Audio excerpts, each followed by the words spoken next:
Dead सूखा बंजर। आज तक मार्स की यही इमेज हमारे दिमाग में थी, लेकिन नासा ने अब सब कुछ बदल दिया। Ancient beaches, giant spider web, underground radar anomalies और सबसे बड़ा शॉक, लाइफ के ऑर्गेनिक बिल्डिंग ब्लॉक्स। ये कोई साइंस फिक्शन नहीं, ये नासा के रोवर द्वारा मार्स पर ढूंढी गई बिल्कुल लेटेस्ट 2026 की रियलिटी है। आज हम उन सीक्रेट्स को डिकोड करेंगे जो साबित करते हैं कि मार्स कभी हमारी अर्थ जैसा ही जिंदा और डायनेमिक था। Let's dive into the video. Chapter 1, the Mars renaissance. अभी मार्स एक्सप्लोरेशन का एक नया एरा चल रहा है। एक वक्त था जब हम सिर्फ ब्लरी टेलीस्कोप फोटोज देखकर गैस करते थे। आज हमारे पास मार्स के सरफेस पर मूविंग रोबोटिक केमिस्ट्री लैब्स हैं। क्यूरियोसिटी रोवर जो 2012 से गेल क्रेटर को एक्सप्लोर कर रहा है, और परसीवरेंस रोवर जो 2021 में जेज़रो क्रेटर में उतरा था। इन दोनों का एक ही अल्टीमेट मिशन है, एस्ट्रोबायोलॉजी। क्या मार्स पर कभी लाइफ थी, और अगर थी तो वो कहाँ गायब हो गई?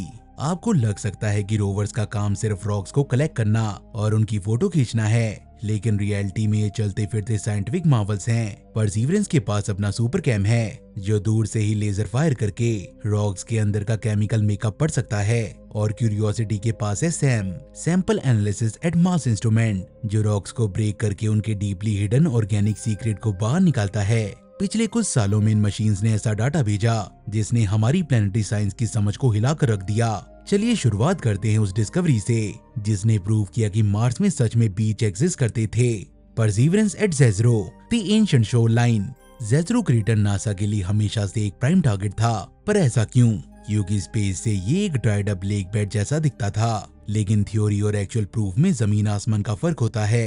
परसीवरेंस रोवर ने जेज़रो क्रेटर के इनर रिम के आसपास उस एरिया को डीपली एक्सप्लोर किया जिसे मार्जिन यूनिट कहते हैं। जब इंपीरियल कॉलेज लंदन और नासा की टीम ने परसीवरेंस के भेजे हुए डाटा को एनालाइज किया तो उन्हें कंक्लूसिवली एक एंशिएंट शोर लाइन के ट्रेसेस मिले। मैं बात कर रहा हूँ एक प्रॉपर बीच की।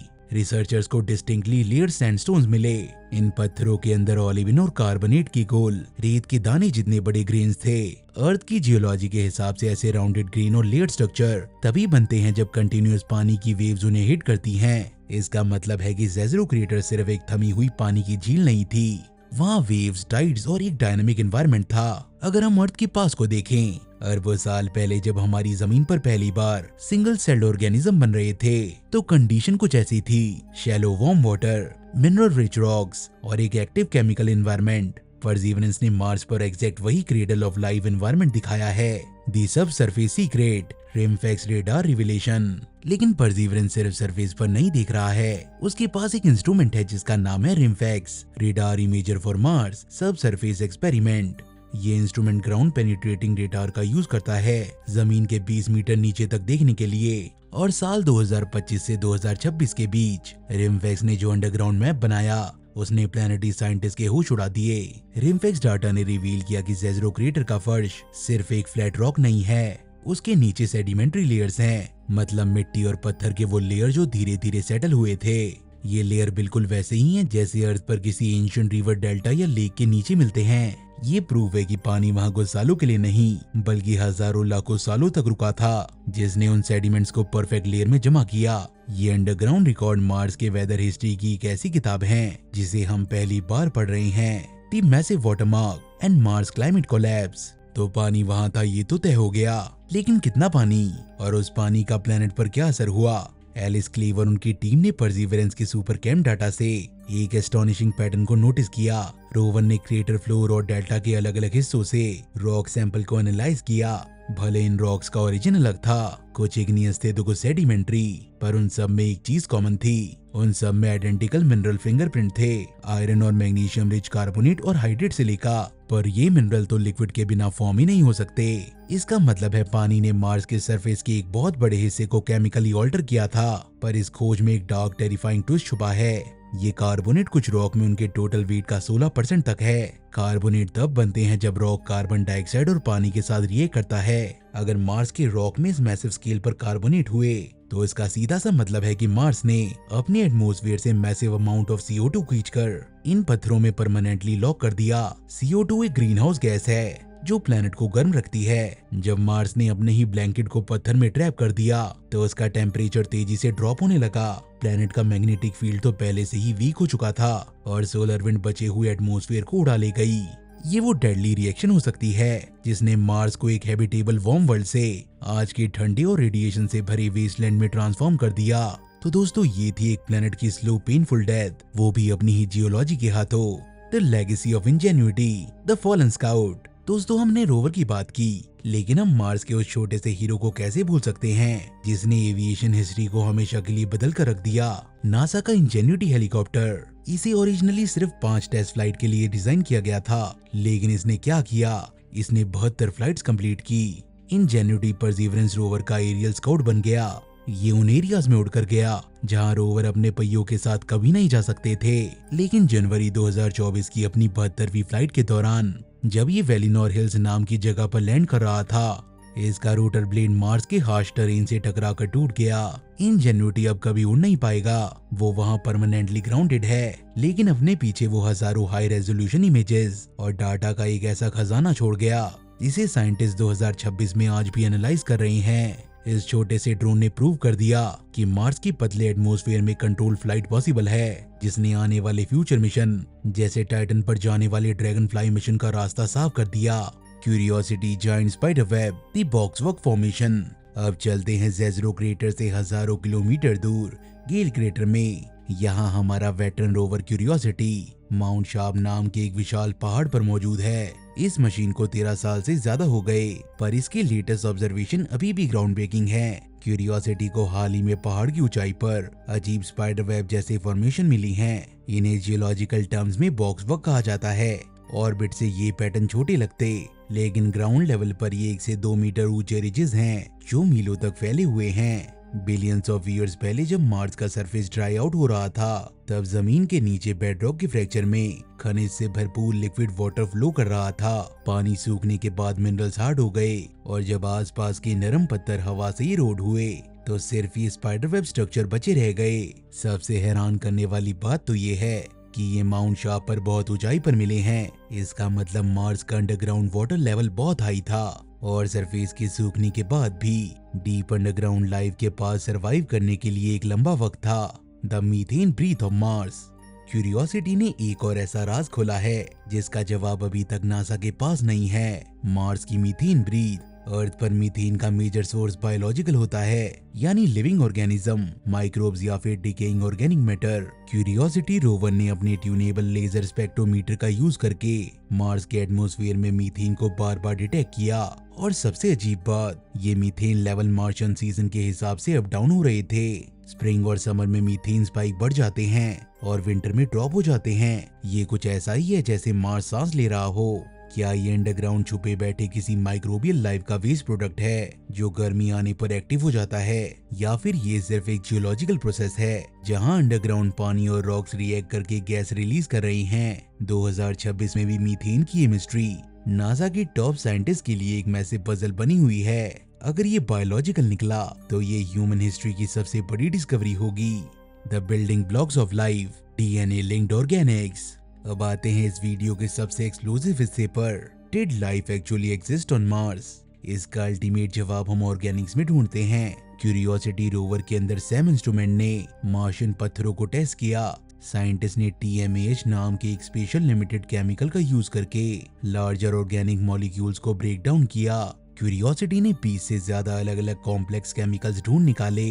उनमें से एक था बेंजोथियोपीन, पर सबसे बड़ा शौक था एक नाइट्रोजन कंटेनिंग मॉलिक्यूल का मिलना। इस केमिकल का स्ट्रक्चर अर्थ पर DNA बनाने वाले कंपाउंड के स्ट्रक्चर से काफी सिमिलर है।